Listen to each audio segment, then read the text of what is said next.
There you have it. It is up to you to pick a winner by applause who thought that Courtney's fake plant fixation was the real deal. Courtney Gilmore. Okay. A lot of support for Courtney. And who believed that Kate didn't need any fake plants in the audience to get her real laughs about real plants? Kate Davis. It's close. It was well fought on both sides, but I gotta give this one to Courtney Gilmore. Fake plants over real plants. Big hand for Courtney Gilmore and the fantastic Kate Davis, everybody. Well, that's all for this week. I'm Steve Patterson saying if you have real plants or fake plants, don't forget to water them or fake water them. I'll argue with you again soon, Canada. Good night. The Debaters is created by Richard Side. This week's episode was produced by Josh Bailey, Graham Clark, Chloe Edbrook, Nicole Callender, and Tracy Rideout. With continuity by Graham Clark, Diana Francis, and Gary Jones. Technical production by James Perella and Chris Sampson. Story editing by Gary Jones. With special thanks to Katie Ellen Humphreys, Monique Curto, and David Pride. Executive producer of CBC Radio Comedy is Lee Pitts. And thanks to everyone at the Glenn Gould Studio in Toronto. This is CBC Radio 1, 990 AM, 89.3 FM in Winnipeg. Rubik's, Jigsaw, Wordle? Pfft, hardly. Get ready, Canada. It's time for another edition of That's Puzzling. Host Pia Chattopadhyay competes against one familiar voice and one clever listener in a battle of brain games devised by puzzle master Peter Brown. That's Puzzling on the Sunday Magazine. Sunday morning at 9:30 in Newfoundland. And on demand on CBC Listen.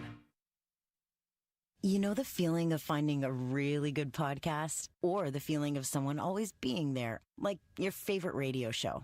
Stream CBC Podcasts, CBC Music, and CBC Radio anytime, anywhere. Download the CBC Listen. This is CBC News. At 12 o'clock, we're at 18 degrees with partly cloudy skies over downtown Winnipeg. Good afternoon, I'm Matt Humphrey. A 30-year-old man was taken to hospital after he was stabbed and robbed of his bike in the 500 block of Portage Avenue. Police say it happened around 8:45 yesterday morning when they found a man badly bleeding on the sidewalk. Investigators say a passenger on a bus saw a man stabbed by another man who then stole the victim's bike. Emergency crews had to use a chest seal on scene before taking the victim to hospital. He has since been upgraded to stable. The Major Crimes Unit is investigating. The head of Winnipeg's largest school division says it's time to develop a cell phone policy for its schools. Superintendent Matt Henderson says its technology policy hasn't been updated since 2018. He's concerned about the addictive nature of many of the apps young people are using and their impact on brain development. Henderson says right now, each of the division's 79 schools have different practices. There is a phone hotel. Put your phone here before you come into class. We have some who say, hey, I just don't want to see it. We have some schools which have said, when you're in class, it's away. So there's a bit of a myriad of I guess, expectations. Henderson says the policy at Winnipeg School Division would be a guide for individual schools. He says the process to draw up a policy could take until next year. The clock is ticking for the City of Winnipeg to finish upgrades to its sewage treatment system. The Water and Waste Committee got an update on how much time we have left before capacity runs out. The CBC's Cameron McLean has your details. Winnipeg has enough treatment capacity to last about 6 more years. Water and Waste Manager Cynthia Weave gave a verbal update to the Water and Waste Committee today. She said that digesters that break down solid waste have enough room for about 70,000 more people. Based on current trends, the city would run out of capacity by about 2030. That's when the city had hoped to finish upgrades to the North End sewage treatment plant, but the project has been hit with delays. Other factors that could impact capacity include new industries coming online and growth in surrounding communities.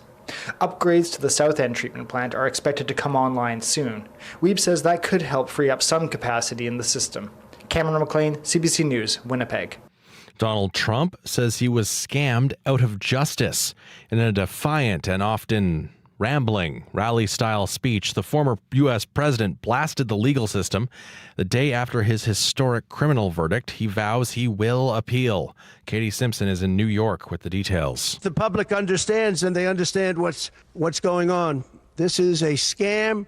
There's a rigged trial. Convicted felon and former U.S. President Donald Trump insisted he did not break any laws and expected to be vindicated upon appeal.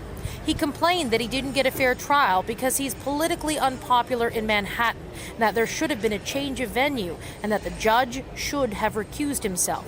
He says he did not have an affair with porn star Stormy Daniels, and the only reason he's been prosecuted is because he's running for president. But they were as salacious as they could be, and it had nothing to do with the case, but it had to do with politics. Trump returns to court on July 11th for his sentencing hearing, just days before the Republican National Convention, where he will be officially nominated as the party's presidential nominee. Katie Simpson, CBC News, New York. The Premier of British Columbia is condemning an apparent anti-Semitic attack in Vancouver. The Jewish Federation of Greater Vancouver says an incendiary device was thrown at the front doors of Shara Zedek Synagogue last night. It says no one was hurt, and the damage was minor. Premier David Eby called the act reprehensible and says it has no place in the province. Vancouver police are investigating. Manitoba's first openly transgender MLA is proud of the new bill passed yesterday to create a Two-Spirit and Transgender Day of Visibility on March 31st. The bill speaks about Two-Spirit, transgender, and non-binary people deserving the respect and freedom to live their lives with meaning as their true selves. NDP MLA Logan Oxenham says such a bill would have made a difference to him growing up. It would have given me the words to explain to everyone around me who I was. It would have given me the courage, I think, to name what it is. The bill did not pass unanimously. 4 opposition PC MLAs voted against it. They expressed concerns about the implications of a clause about gender-affirming care for youth. And finally,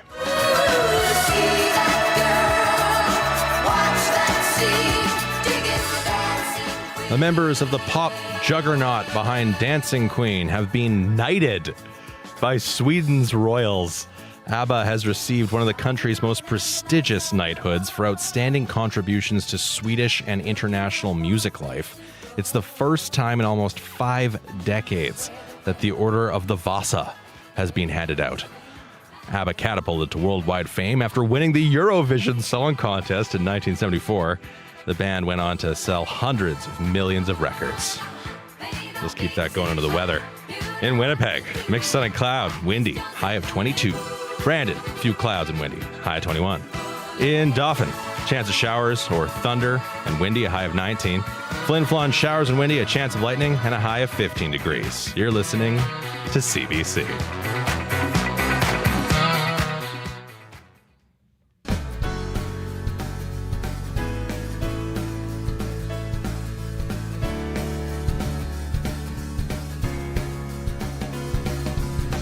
Well, now that ABBA's got us dancing already, keep on dancing. I'm Janet Stewart, and you are with CBC Radio Noon. Thanks for joining us today. They're our best friends, our dogs. Often, many of us want to take them everywhere with us, especially in the summer when you're off to do something fun. But is what we consider fun safe for them? Veterinarian Dr. Jonas Watson joins us after 12:30 with advice on keeping cats and dogs safe in the summer. Got questions? Join our call-in conversation. Some Western Manitoba parents are frustrated after trying and failing to sign their kids up for Driver Zed. We'll chat with one of those parents in just a moment. Radio Noon begins right now.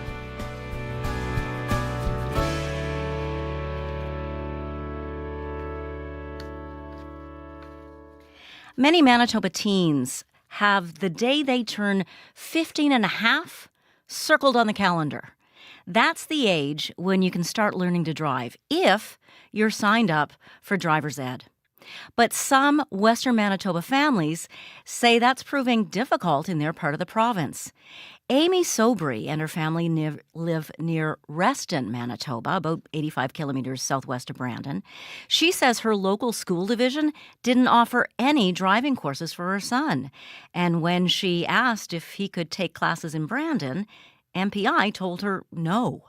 It's frustrating that it's just the city kids that get the advantages when everybody is struggling for employment, for employees to come and work, and then every hurdle is thrown at them. Why the kid in Brandon gets the opportunity over the kid in Reston or in Hamiota or wherever. It's just really, it's frustrating, again, in the rural area where programs that should be offered to everyone aren't. And we're just expected to sit back and be like, well, it's because we live where we live. Well, we live where we live because we provide a lot of services to the cities that is needed. So you need to provide the same programming regardless where you live in the province. But things didn't appear to be any better in Brandon when we checked. Dave Fedorovich lives in Brandon.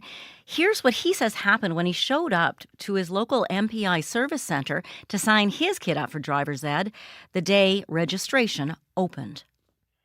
And we showed up about 10 after 8, but I checked online while we were in line and noticed that the spots were already missing. We're gone, there was none available. And I thought, well, maybe it was just a computer error. And I thought, well, we'll wait it out. And we did. And we got in, and it was the quickest trip into the MPI office that I think I've ever had. Got in and told there was no spots available and to come back in the fall.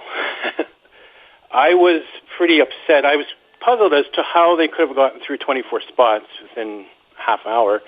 I could tell you that it was, for us, it was pretty disappointing, but other people that were there and ahead of us in line, there were some parents yelling in the office at the people that it wasn't fair and whatnot. So it was a different experience for sure. That was a father talking about trying to sign his kid up for driver's ed in Rossburn. Alicia Grassinger is a counselor with the municipality of Rossburn. That's about 110 kilometers northwest of Brandon. Actually, I apologize. She's in Rossburn. The dad we were just talking with was in Brandon. Now, Alicia Grassinger, as a counselor, has also had experience signing her child up for driver's ed. Thanks for joining us today on Radio Noon. Thanks for having me, Janet. How often do you hear stories like the ones we just heard from other parents who are frustrated by having no courses in their area or courses that, are so in demand, they fill up right away? I have been hearing about it for 6 years. And you've had experience now with your own child. Yes. So my daughter was able to get into this spring course. It was actually an impromptu course that wasn't scheduled. There was 2 rural courses, and they were full. They were full in hours. One in Birtle and one in Shoal Lake. And then it wasn't until Shoal Lake School actually posted on their Facebook page that there's a driver's ed course happening from this date to this date. So I tell you, every parent that I knew of that was in my community ran to that MPI office to get them registered. So every parent you knew ran in. Did everybody get a spot? Yeah. I believe we all did, yes. Oh, that's lucky. So you managed to get your child in. How important is a driver's license for a kid who's growing up in a rural area? Oh my God. We don't have means of public transportation in our rural. We have very few businesses in our smaller communities. Kids need, if they want a summer job or if they want later on a job, they need their license. That's the only way. There's no, with working parents, you can't drive them to a half hour to the next town to their job and then be late for your own job. It's a struggle in the rural. So it really is a move toward freedom if your child has their own license and can go somewhere. 100% it is, yes. Now, as a counselor, you've actually called MPI and as a parent to try and figure out what's going on with drivers in the area. What did they tell you?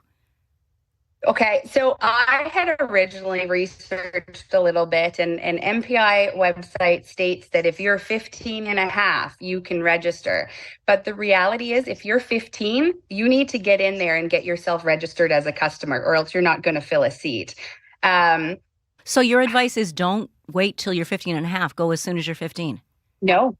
As soon as you're 15, get your name in there as a customer, and at least then you'll be on a waiting list. Okay, that's good information. What else did you learn? Well, I also learned that there is no advertising of these courses. You'll see one post, and you can check that website daily. I was checking it daily in January, and there was no courses, and then there's 2 courses. So I looked at the seats available, and it said 0. So they need to advertise more for these courses. And if it's the fact that MPI is saying that there is an instructor shortage, they need to advertise that there's a need for that. Well, that's not out there either. And it should be, because there are probably good drivers who could use a job. We actually asked MPI. And call out to... Yeah, let's do it right now. We asked MPI what was going on. They sent us a statement that read in part, MPI recognizes that the current demand for driver's ed courses in rural Manitoba is significantly greater than the capacity offered. A main factor in MPI's ability to offer more courses in more communities is the shortage of qualified driver's ed instructors. Despite ongoing recruitment efforts, interest has been very low. The corporation is actively working to address this issue by expanding its recruitment efforts and working with retired instructors. What do you think of that explanation? I'd like to know where these recruitment posters are, because I haven't seen any in our small town MPI office. I haven't seen anything on social media. Put it out there more. What else do you think needs to change?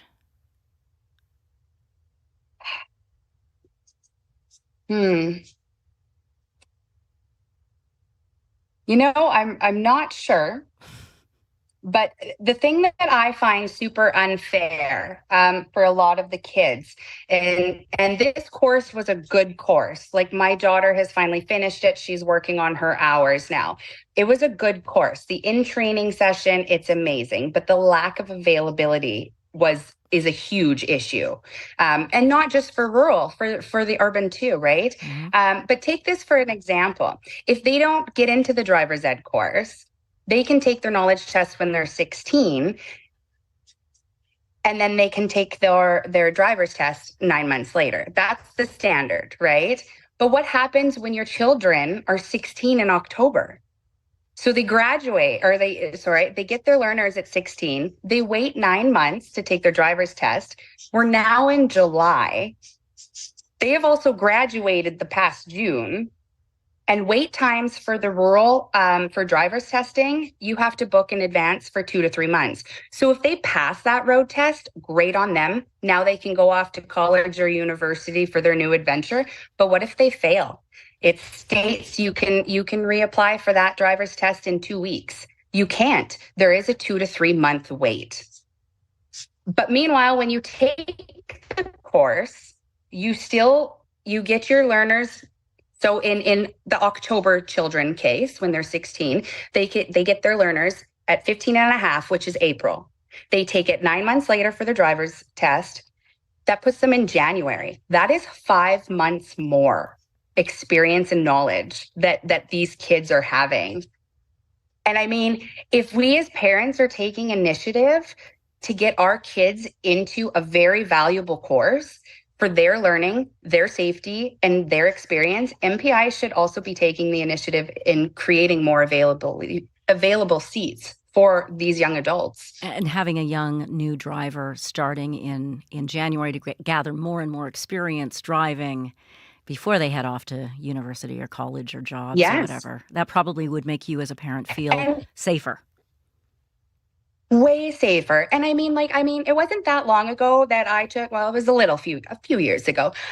We had it after school program. That's every community seemed to have it. And there was no problems there.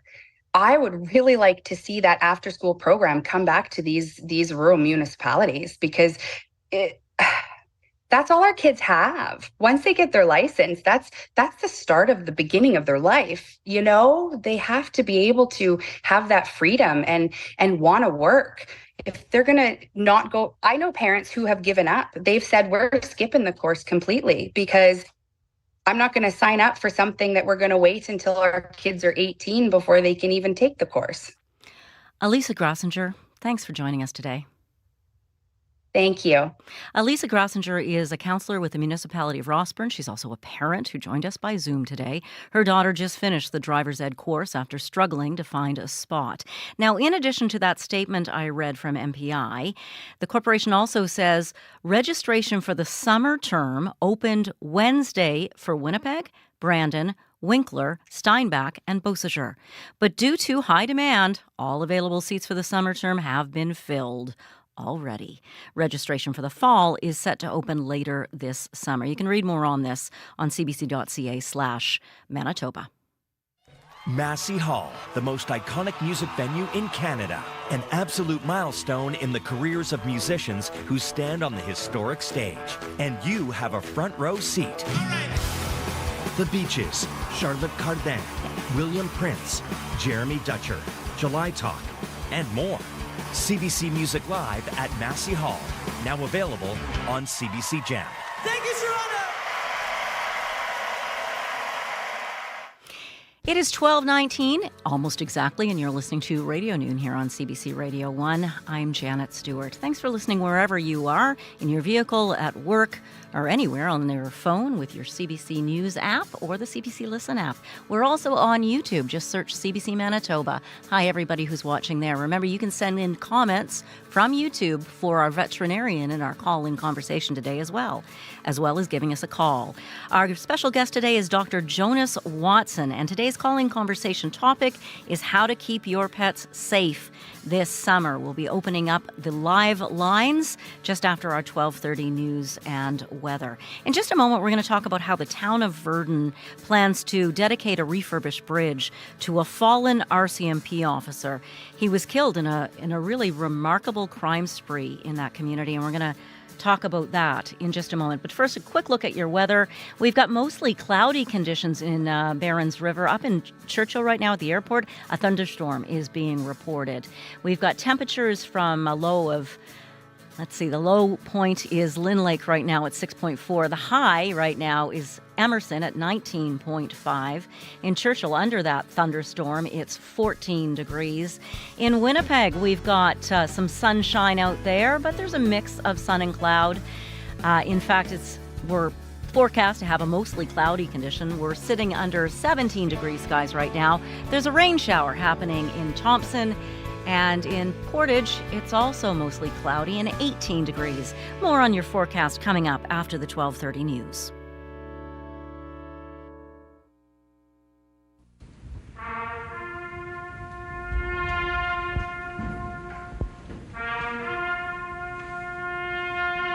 Today, we are very saddened at Dennis's untimely death.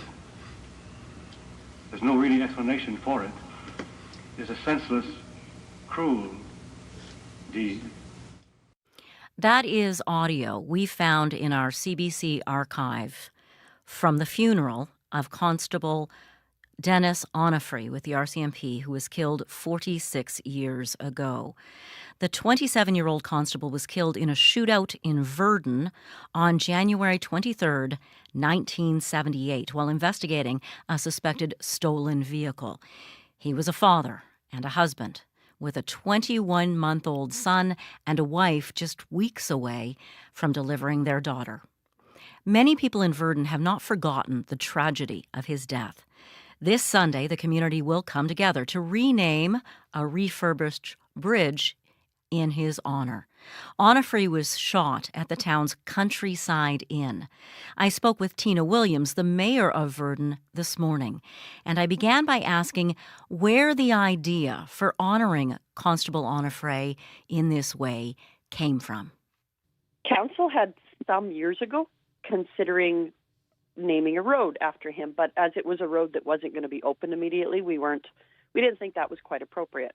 So when the bridge got rebuilt, I had a citizen come to me and say, that's the bridge that Dennis would have come across to come into town from his part of town or go to the detachment. Could we name it after him?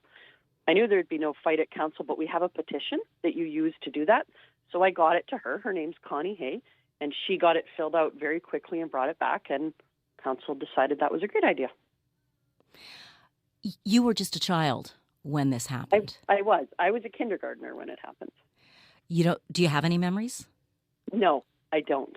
I remember hearing the name and hearing bits of the story growing up, but it was quite an ongoing event over several days. It wasn't really the kind of thing that people were telling us about as little kids.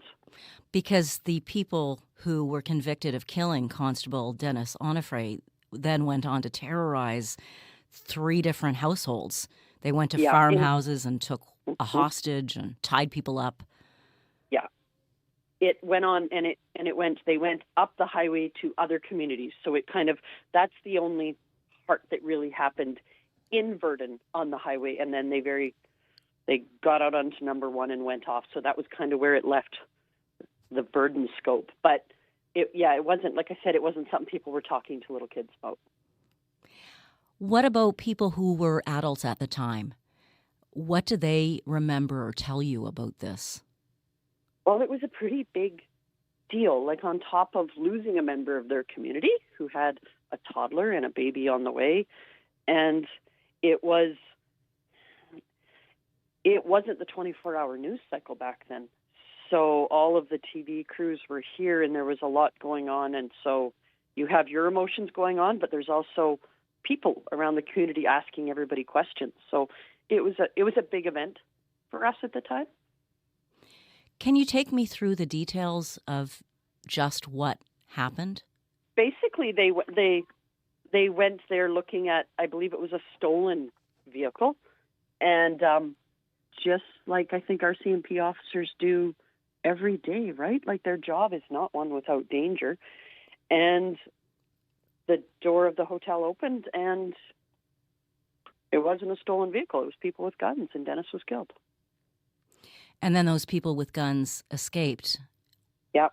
And continued on down the highway and ended up taking hostages. They ended up at a doctor's house because one of them was hurt, hoping to get help from those doctors, and eventually realized they couldn't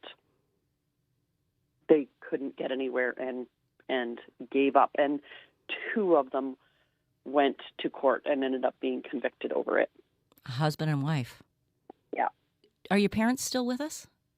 They are, yes. They're in Virden. Do they remember this event? They must. They don't. We weren't home at the time. So I mean the event, but they're not big talker people. Okay. We actually have bullet holes in the side of our house from this that have been painted over on the wood siding over the years. You have bullet holes? Yeah, on the end, which would have been 5 feet from the door to my bedroom. Because you live right beside the Countryside Inn. I live right beside. They talk in one of the things about a couple of the officers escaping from the gunfire by going through a yard where the fence wasn't completed. That's my yard. But you were away at the time, you and your family. We were away, yeah. My parents are still in the same house. I mean, it's been almost 50 years. They're still in the same house they've lived in for 50 years. It's such a story. Has it had an impact on the town, on the people who remember Dennis and remember what happened? Well, I know that there will be, like I said, at an event, I was talking to some people who would have been in Dennis's age and remember him and his wife. And so definitely to them. I also know that we have quite a large contingent of retired RCMP officers coming to the dedication of the bridge on Sunday. And I think that's kind of a camaraderie thing, right? So when events like this happen, some of them are retired policemen from here, some of them are people who are involved in it, other are just, I think for the RCMP too, that's a huge thing. What about the constable's family? I understand they've moved to BC. Yes, they're in. We're expecting his wife and his son at the event. I don't believe they plan to speak, but we expect them to be there for the dedication. Have you heard how they feel about this? We haven't had much for conversations with them. We were tracked them down and asked if they'd like to come, and after some pretty careful consideration, they said they'd like to, but obviously this was such an event in their lives that I'm not surprised that they want to be here, but if we all think about what it would be like to be them, I don't know that I could be here. So much pain. I'm pleased that they decided they wanted to come. How will the area around the 7th Avenue North Bridge change because of this rededication? We have a spot picked out just off to the side. There's a small park as you drive up one of our main streets, King Street, a little park. And as you walk around the corner of that, sort of towards the bridge, I'll call it, we have a bronze plaque that will go there on, we have a stand there and a bronze plaque that will go there. And then there will be a little Dennis on a Free Street sign as well, right there. So, and a place where people can sit and ponder. Yep, that's exactly what it will be. And it'll kind of be an extension of the park that's there, so there'll be lots of room. And there's a place to park at that little park and walk not very many steps to get to it. So it'll be a nice spot to stop and read. And it was kind of important to us that it be a place that people would actually be able to easily stop and go to. Tina Williams, thanks for joining me today. Thank you very much for the call. Tina Williams is the mayor of Verdun. The ceremony to dedicate the refurbished 7th Avenue North Bridge in honor of RCMP Constable Dennis Onofre will be held at 2 p.m. this Sunday. If it rains, the ceremony will be moved from near the bridge to the Tundra Oil and Gas Place, which is where the arena is, and there's a theater there, which will become the place for the ceremony. That's on 5th Avenue.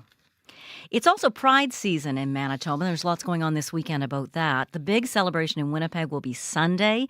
Some roads downtown and around the Legislative Building will begin to close in the morning, so watch for that. Dauphin's Pride Walk is tomorrow starting at noon. To join, gather at 11:30 in the parking lot of the Comprehensive Secondary School, and then there's a party at the Vermilion Park afterwards with a barbecue and some fun entertainment.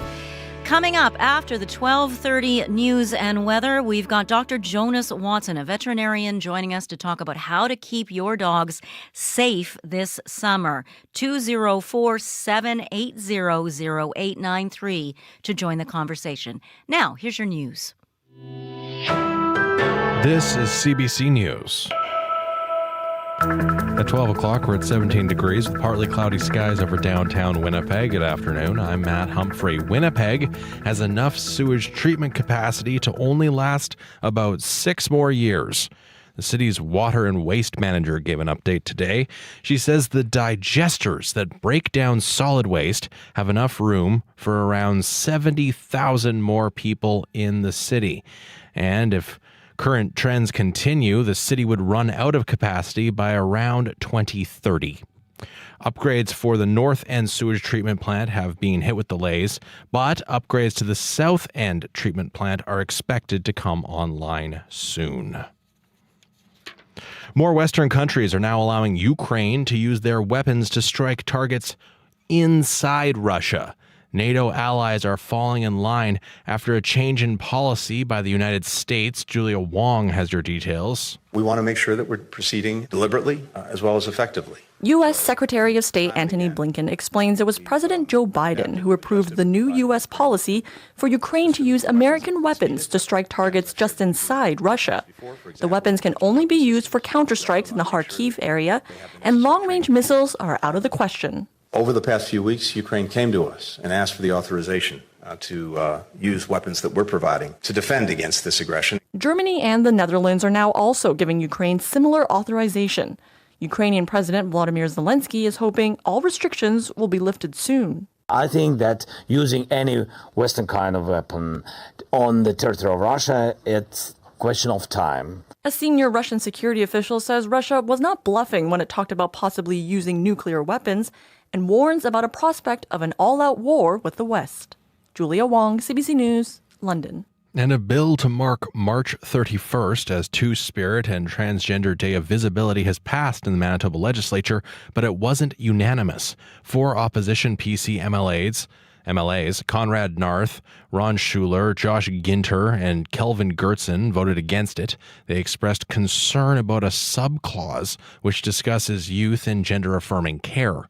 NDP MLA Logan Oxenham, who is transgender, put forward the bill, which creates the day, and says he was saddened by their reaction to the bill, the no votes. Kind of taken aback by many of the things that he said, particularly this bill recognizes trans youth as having agency, and it recognizes them knowing themselves enough to be able to vocalize and verbalize who they are. Oxenham says Manitoba is one of the first provinces to declare the Day of Visibility with legislation. He says such a bill, when he was young, would have given him the words and courage to be who he is. And that's your CBC News from Winnipeg. Janet. Thank you, Matt. How you doing? I'm doing fine, my friend. How are you doing? I'm enjoying the weather. Yeah, great. Well, because, wait 5 minutes and it'll change. Actually, it looks like Winnipeg's in for a fairly decent weekend. I hope you have a great weekend, Matt. I'll do my best. All right. Back soon. Right now in Winnipeg, it is mostly cloudy. We're sitting at 17 degrees. Our high today is 12 degrees.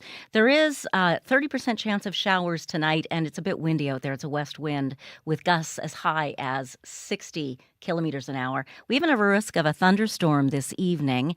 But tomorrow, Saturday, will be mainly sunny, again windy, and a high of 23 degrees. Sunday looks sunny, 28 degrees, showers at night on Sunday night with a low of 15. In Brandon right now, it's mainly cloudy, at least at the airport it's mainly cloudy. 17 degrees is being reported with your high today, 21. Chance of showers tonight in Brandon. Again, you've got that west wind, 40 kilometers an hour, gusting to 60 kilometers an hour. Your sunny Saturday looks sunny, as it should. Wind is west 30, gusts to 50 on Saturday, and then Sunday in Brandon, cloudy with a 60% chance of showers, high of 24 degrees. In Thompson right now, it's mostly cloudy. Showers will begin, though, and you'll hit a high of 14 degrees today, strong wind all over the province today, 30 to 50 kilometers an hour. Saturday will be showery as well, 13 degrees your high. And Sunday in Thompson, you'll start to see the sun. Mix of sun and cloud and 14 degrees in the forecast for you today. Okay, my friends, it is time to begin today's Radio Noon call-in conversation. Our topic today is keeping pets safe in the summer. Dr. Jonas Watson is our guest and joined us by Zoom. Hi, Dr. Watson. Thanks so much for being with us. Hi, Janet. Dr. Watson is a veterinarian at Grant Park Animal Hospital. You can call now with your questions for the doctor or your concerns at 204-780-0893. Dr. Watson, it's Friday. Many people are going to be packing up the dog and taking them with them as they go hiking or camping this weekend. How serious a threat are the ticks out there this season? Well, I'm not sure that they're more of a threat than they've been previously. The season started earlier this year, so we've got an early start with ticks. The average tick that an owner is going to find on their pet is likely to be sort of a dog tick. I mean, the ones that are naked or visible to the naked eye tend to be the relatively benign nuisance ticks that don't transmit any diseases. But the smaller ones, the harder ones to find, the deer ticks or black-legged ticks, are the ones that transmit diseases like Lyme disease and others. And those are the ones we're most worried about. So for a lot of veterinarians and pet owners, the suggestion is usually to use one of the various oral and topical tick prevention medications that are now bundled with heartworm prevention, so that ticks, when they bite, they're killed pretty promptly. Remind us what heartworm is. Heartworm is a disease that is spread by mosquitoes. It's not present in every population of mosquitoes. It happens to be present in the population of mosquitoes that lives in southern Manitoba, has been here for quite a long time, and it's very preventable if dogs go on heartworm prevention, those chewable products that pet owners are accustomed to giving. We don't see a lot of it inside city limits, but once you get sort of outside of the city, especially amongst dog populations that are not taking the prevention, which might be sort of stray dogs or might be certain farm dogs, then the incidence of heartworm does go up. It does involve tiny little worms being kind of injected into the bloodstream by mosquitoes, which then grow up to be sizable worms inside a dog's heart. And obviously, excuse me, that can cause significant dysfunction for a dog's cardiovascular system. Yeah, I've seen the pictures. They're just horrible. I think most dog owners Yeah. have seen them at the vet. 204-780-0893 is the number to call if you would like to join our conversation. Let us know what you've been seeing when it comes to ticks this year. I know you were saying, Dr. Watson, that they're no bigger threat than they were most years. I've just heard from many friends that they seem to be extra abundant. Friends have been picking them off. But you say these deer ticks, the ones that are actually dangerous, the ones that can carry Lyme disease, they're smaller and harder to find. Any advice on how to find them? Your advice is just get your dog protected, period. Do you still need to look for ticks? Well, I mean, it's useful to always look for ticks, especially if you've been in an area where there have been ticks. You know, if you go walking in tall grass or in certain parts of the province where you know there are going to be ticks, doing a tick check is a good idea. But counting on your tick check as being reliable to find ticks like black-legged ticks, which are the size of poppy seeds, you can't count on that. Those ticks are going to fight, especially the baby ones, the little nymphs, they'll attach and you'll never know, especially in certain dog coats. You can imagine a big, thick, black, dense coat is a great place for tiny little ticks to hide, and owners would never find them. So the safest thing to do is use some kind of tick prevention, whether that is the isoxazoline-based drugs that we now use pretty commonly, or whether it's other topical products or tick collars. There are a variety of different kinds of things that you might use for your dog, but do use something, especially if the dog is going to be in areas where ticks tend to congregate. Now, I realize, of course, that you're a veterinarian and not a family doctor. But if ticks can be out there, deer ticks can be out there for your dogs, they might get on you too, correct? What should people do? Absolutely. Yeah, well, I mean, that's right. People should take all the kinds of precautions that are advisable, like, maybe pulling your socks up over the cuffs of your pants and just doing a tick check on yourself. It's easier to find ticks on yourself than on your dog. But certainly dogs, especially unprotected dogs, are vectors for tick transmission to people. Dogs go out in the bush and they bring them home into the house. And then that evening you might find a tick crawling on you because the dog's been running around in tall grass. So yeah, dogs can be a way by which ticks get into the house. And so you need to take the same kinds of precautions with yourself. People often lament to veterinarians, I wish there was a product that I could take that would keep ticks off of me. As of yet, that product does not seem to exist. 204-780-0893 is the number to call to talk to Dr. Watson or let us know what your concerns are or if you have a question. The number, if you need a toll-free line, is 1-800-268-5483. And if you're watching on YouTube, on our CBC Manitoba page, remember you can send us comments there too. We mentioned that heartworm is transmitted by mosquitoes. Are there any other threats that mosquitoes carry on them when it comes to pets? Not really. Heartworm would be the big one that we're concerned about. We've been pretty aware of heartworm for quite a long time, many decades. And so most pet owners who've had dogs for a long time are quite accustomed to giving those heartworm preventive products monthly from June to November. As such, the incidence of heartworm is quite low. When we do diagnose, especially in the city, when we do diagnose heartworm disease, it's usually from some dog that has come from a remote or more rural part of Manitoba. And there are treatments for heartworm disease, which are usually effective, but it depends on the severity of the disease. They are costly and they're involved. Prevention is really the best medicine when it comes to heartworm disease. Now, what about heat stroke? How big a concern is that for you? A very big concern. Heat stroke is definitely something that afflicts dogs, especially sometimes in the heat of the summer, but sometimes in that transitional period between spring and summer where dogs and people are just getting accustomed to the fact that the weather is warming up. Certain dogs are at greater risk, especially dogs with cardiovascular disease or upper respiratory type diseases, dogs that are older or obese, dogs with thick coats.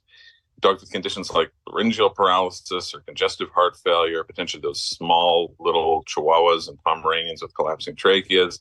These are dogs where, with exertion or without exertion, but often with exertion, they get into a situation where their temperature begins to rise because heat is not able to dissipate from the body quickly enough.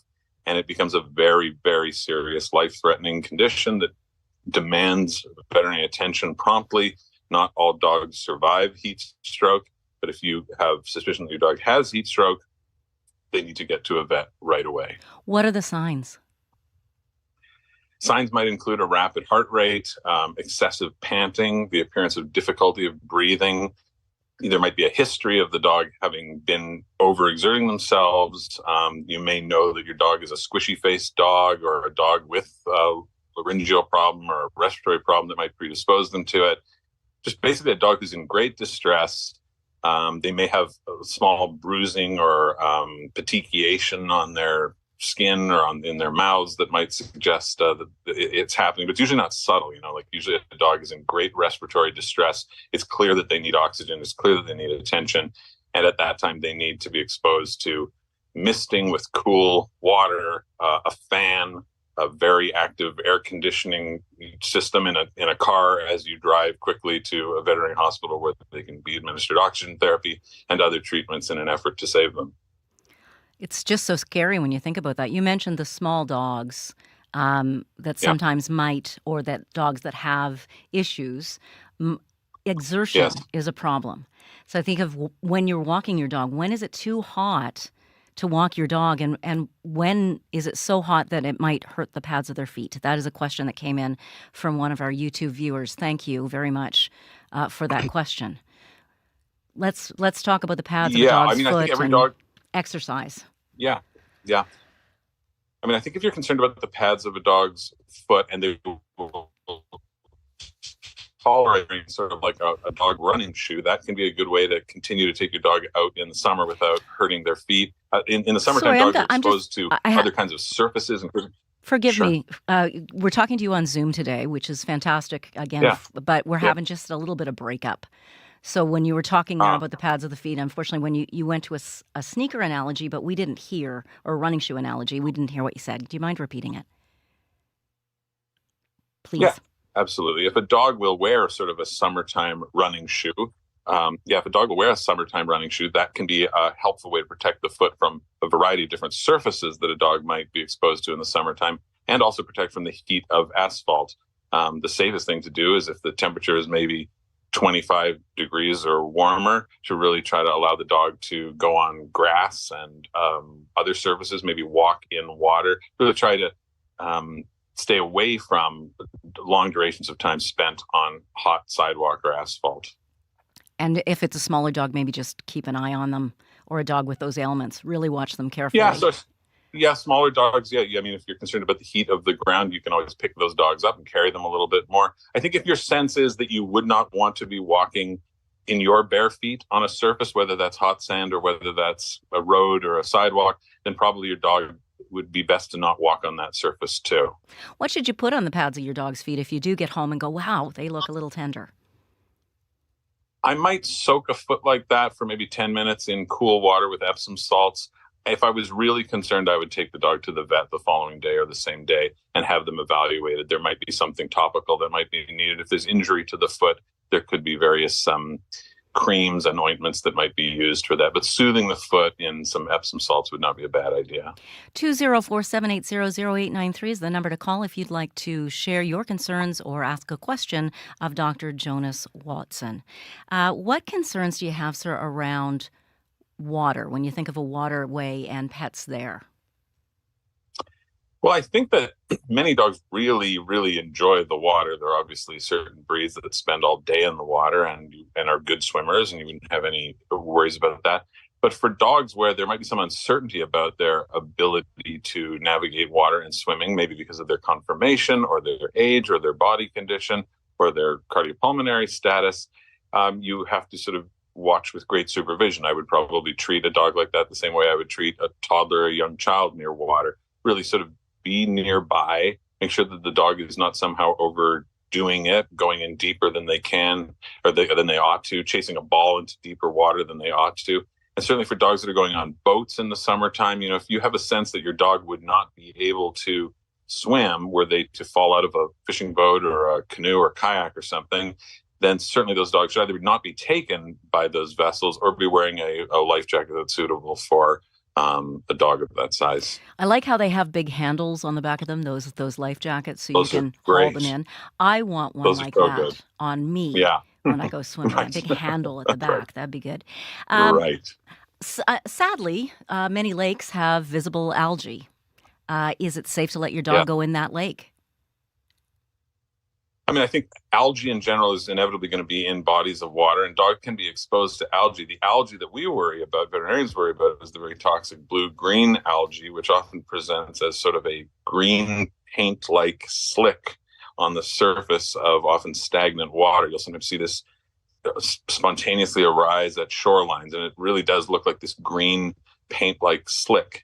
And if you see something like that, certainly you want to keep your dogs away from that. That can cause devastating neurological, very fast-acting disease that can kill dogs really quickly. And suddenly what was meant to be a very happy trip to the beach can turn deadly fast. So stay away from suspicious-looking algae that like what I've described. And also if you're visiting areas like certain parts of Lake Winnipeg or other lakes, watch for Facebook pages and community pages, beach pages that maybe talk about the presence of blue-green algae here or there. Often residents and visitors will be commenting on the fact that there's been concerning algae nearby. So be aware of the possibility that might be there when you visit. It sometimes shows up and then disappears really quickly, but dogs who are exposed, and we don't see many cases of this every year, but we do see some, and it can be very, very serious. If you have suspicion your dog has ingested toxic blue-green algae, again, they need to get to a vet immediately. And the sad truth is, in our province, we have a shortage of veterinarians, and especially outside of Winnipeg and larger centers. On that trip, is there anything, as a dog owner is racing toward a center, is there anything we can do to help in these cases? In those situations, I mean, just keeping them comfortable, keeping them at an appropriate body temperature, really trying to get them to the vet as fast as possible. If you can't get to a vet, then maybe call the nearest vet and get some counsel over the phone. I'd be hesitant to give much more advice than that, depending on what a dog is doing. But if they begin having seizures, a veterinarian by telephone might advise the administration of some kind of medication that might help with stopping seizures. But really, that dog just needs desperately to see a veterinarian. Now, we've talked a lot about dogs, but what about cats? I mean, I know there might be people out there who rent a cottage, say, and they take their favorite cat along with them. Any concerns there? Yeah, I think there are a variety of things. Like, if people let their cats out in the summertime, obviously cats are less likely to go out in the wintertime. But for cats who do go out and cats who hunt, you may want to be sure that they too are taking appropriate parasiticides. If they're hunting, you may want to give them dewormers through the season. If they're exposed to mosquitoes, which many of them are, especially cats who are staying out in the evening or staying out overnight, it is appropriate to use heartworm prevention in those patients too. So cats should also be taking monthly heartworm prevention if they are going outside all the time. For people who travel with their pets, who maybe go, or with their cats who go to cottages or rental places. Obviously, if you take your cat to those places, they may not be accustomed to those environments. So you want to make sure that your cat is wearing perhaps a collar with some clear identification or is microchipped or tattooed, so that if the cat sneaks out of this unusual location to which they're not accustomed, if the cat is found, it can be returned to you. And then just generally being careful. If you're renting some cottage that the cat doesn't know, or even a cottage that it does know, being careful to make sure that the cat does not slip out with all the action in and out of the building. Cats, obviously, if they don't know the area they are in, there's a greater chance that they might get lost. And those are always heartbreaking situations when people travel with their cats and lose their cats while on vacation. They are. Those are heartbreaking stories. Should you put like mosquito repellent, spray it on your dog or cat? I think if I wouldn't use the stuff for humans, I probably even would be a little leery of some of the natural stuff, which may have essential oils in them. There are probably some products that are okay for horses that you may be able to kind of dilute out a bit and maybe rub on the surface of certain areas, maybe behind the dog's ears or on its head.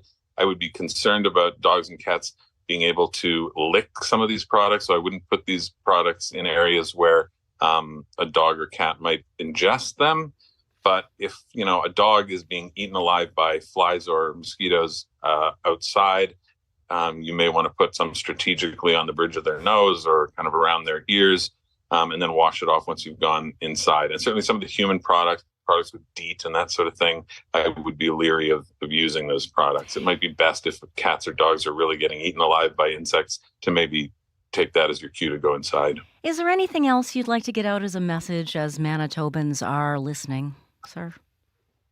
Well, I just think, especially dogs, but cats too. I think all of us, we get so stuck in our, routines in our homes during the winter. You don't get out quite as much. Summertime is such a nice time to get out and enjoy nature. For cats, just looking out windows and enjoying seeing birds and squirrels and things. And for dogs, being able to really frolic around on a beach or in the lake. It's such a happy time for pets that I just, we're talking about all these things that you have to worry about and be cognizant about, but certainly use the season to enjoy pet ownership. I always find that I really take a lot of joy in watching my pets enjoy cottage time because it's just so much more liberating for them, probably more liberating for us too. So enjoy the season, be safe, and if you do have concerns about pets' health, obviously always consult with your veterinarian.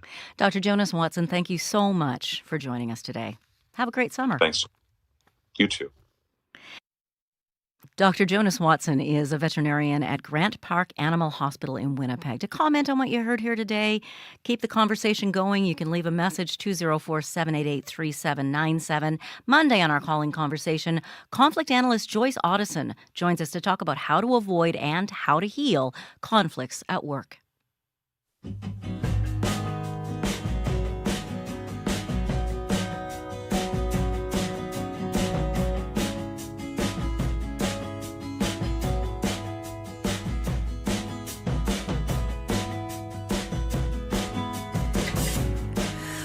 Don't you show yourself? Don't hide. You're not like everyone else. And you know you're not to blame. There's two of us involved in this game. And I tell you that I'm sorry. I thought you'd hear. I tell you that I'm lonely. If I thought you'd care.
when you're already not here.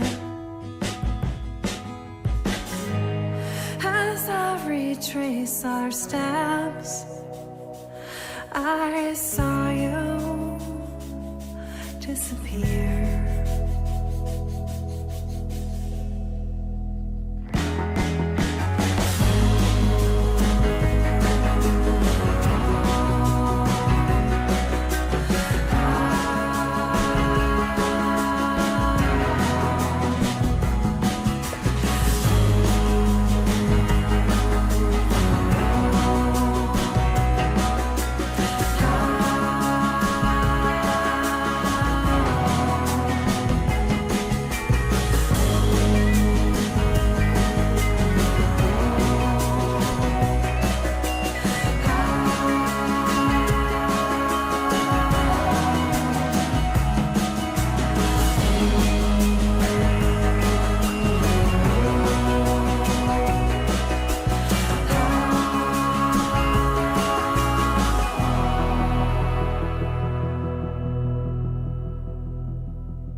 That is The August Arrival.